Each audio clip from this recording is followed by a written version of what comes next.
I first discovered the link between ideas and intelligence back in 2007. And so to illustrate this, I've got a rather cheesy graph. And this is a graph of my career in arbitrary success units on the left-hand side. So you can think of that as salary or bonus or how large your office is or whatever it is that you correlate with career success. And you'll see that in 2007, which is this point, there's a kind of inflection and the graph takes off. And the reason that I want to start here is because that change in my success in my life came about through one single idea. And it's an idea that I don't think many of you are going to be surprised at, but it was quite a big learning experience for me. And that idea was try to be good at your job. So for me, really putting my heart into my job and trying to do the best job I could made a really big difference to how well I did. And that's because I gained a belief in what people call my own self-efficacy. So my ability to change what happens in the world based on what I do. So if we go back to the graph and if we speed up to the top of my career, so this is the peak of what I've achieved to date. In early 2013, I appeared on a game show.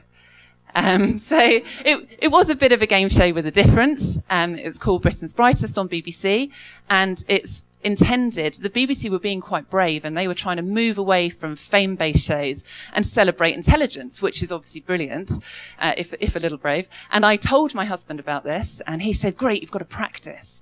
And I thought, yes, this is what I've learned. You know, you work hard, you practice, you get better, you win. But when I thought about it, I wasn't quite sure how I would practice for a general intelligence test. And in fact, the show is designed to test logical, numerical, spatial, linguistic, musical, and even physical intelligence. And I'm sure you'll have spotted, as we did, that physical intelligence isn't really intelligence. That's PE, isn't it? So we weren't very happy to be tested on that as part of an intelligence test. So I had a look online at definitions of intelligence, and I found this one. This is from a group called Mainstream Science on Intelligence, which is a group of scientists who've come together to look at this issue. And they say it's not merely book learning, a narrow academic skill, or test-taking smarts. Rather, it reflects a broader and deeper capability for comprehending our surroundings, for catching on, making sense of things, or figuring out what to do. And so what I wanted to examine and investigate is whether this form of intelligence is linked to success. And is this what is the driving force behind success? And I'm sure you won't be surprised to hear that in fact it is linked, but perhaps not as much as we thought. Last year, I was able to see a speaker called Sean Accor. He's written a book called The Happiness Advantage. If you are able to see him live, then I really recommend it. Or he's also done a TEDx talk, so you can see that on TED.com. His talk starts with unicorns and ends with practical tips on how to make yourself happier. So it's a pretty amazing talk. So I do recommend you go and watch it. But what Sean found when he was looking into this is he found that only 25% of job successes are predicted by IQ. 75% are predicted by your optimism levels, your social support, and your ability to see stress as a challenge instead of a threat. And for me, that brings us back to ideas, because it's ideas that determine your mindset. It's ideas that influence your outlook. And it's ideas that can turn something from a test that you can fail into a challenge that you can enjoy. So what I've tried to do for you today is just to bring together my top 5 ideas for success. It's been very hard to select them because there are so many different ideas out there, and every different idea can be refined into different facets. But I'd like to start with one of the world's greatest thinkers. For idea number 1. Might seem a little bit flippant to start with a pop star, even if it is the late, great Michael Jackson.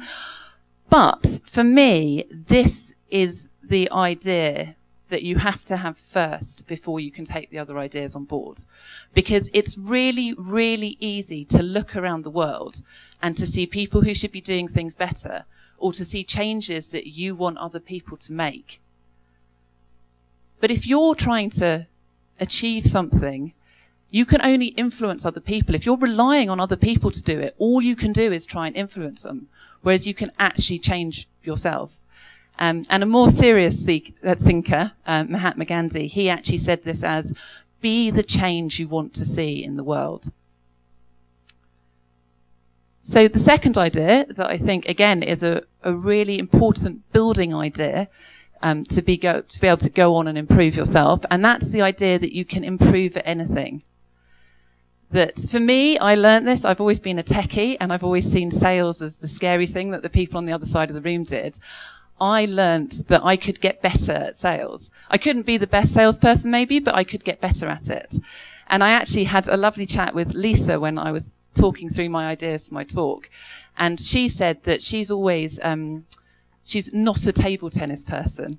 And she was having a talk with Paul, and he said, what do you mean you're not a table tennis person? You mean you can't play table tennis now, or you can't play table tennis forever?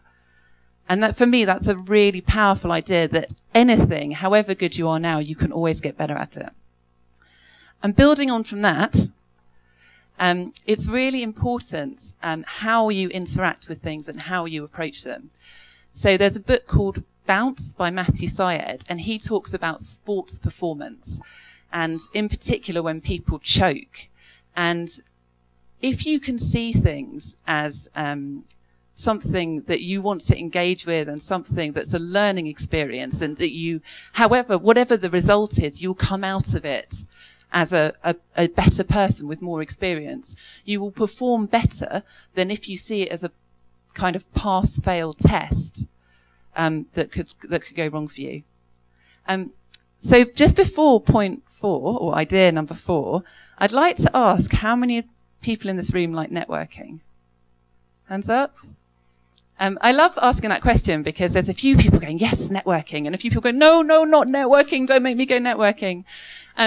But this idea is actually very linked in to the ideas in the video talk we saw from Matt Ridley, because the idea comes firstly from a guy called Keith Ferrazzi, who is he wrote a book called Never Eat Alone. He's known as a kind of networking guru, and in his book he doesn't talk just about kind of why networking is good and how it can help you, but he actually talks about why it is that we need to work with other people in today's world.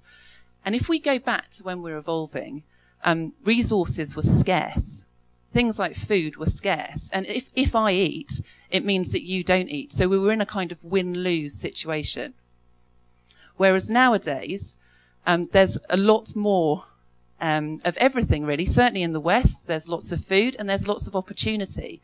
So we can actually now do better by asking ourselves, how can I achieve what I want while also helping you to achieve what you want, rather than thinking, how do I get it before you get it? So idea number 4 is that the abundance that we have means that the right strategy in life is to approach things as win-win rather than win-lose. And actually that's another way that the Britain's Brightest test, it had to be win-lose because it was a competition. It wasn't a good basis for thinking about how successful you're going to be in life. So for my last idea, this is something that over the last couple of years, I've really come to believe. If I tell you, it will make you happier and healthier and make you live longer. But my idea is that you can achieve anything that you set your mind to if you give yourself enough time to do it. And I found this lovely formulation by Margaret Drabble, which says, when nothing is sure, everything is possible. And for me, I'm starting 2013, and I see a year of days, and it seems like so much time to me. And I've got days that I can achieve things, that I can use to achieve things this year, and I can also use to work on longer projects, so 5-year projects or 10-year projects. And that's all because of the power of ideas.